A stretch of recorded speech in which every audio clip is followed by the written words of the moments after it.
প্রিয় বন্ধুরা, দেখতে পাচ্ছেন এখানে চীন হাঁসের 20 ডিম। তো আজকে আমার এই ডিমগুলো হয়েছে, এগুলো হলো 20 ডিম। তো এগুলা ডিম আমি এখন হাঁসের নিচে বসাই দেব। তো কিছু কিছু ডিম আছে, এগুলা না বসানো এটাই ভালো। দেখতে পাচ্ছেন এই ডিমটা, এটা অনেক ছোটো ডিম। তারপরে এই পাশে একটা আছে, এটাও অনেক ছোটো ডিম। তো এইসব ছোটো ডিম না বসানোটাই ভালো, কারণ এরকম ছোটো ডিমের বাচ্চা উঠলে তো বাচ্চাটা টিকে না। তো না বসানোই ভালো। তো এখান থেকে হয়তো 4টা ডিম আমি বাদ দিয়ে দিব, 4টা ডিম খেয়ে ফেলবো, আর বাদ বাকি ডিমগুলো আমি হাঁসের নিচে বসাই দেব।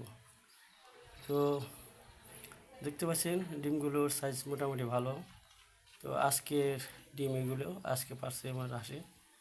তো ডিমগুলো এখন আমি নিয়ে যেয়ে বসাই দেব। তো ভালো থাকবেন সবাই, সকলকে ধন্যবাদ।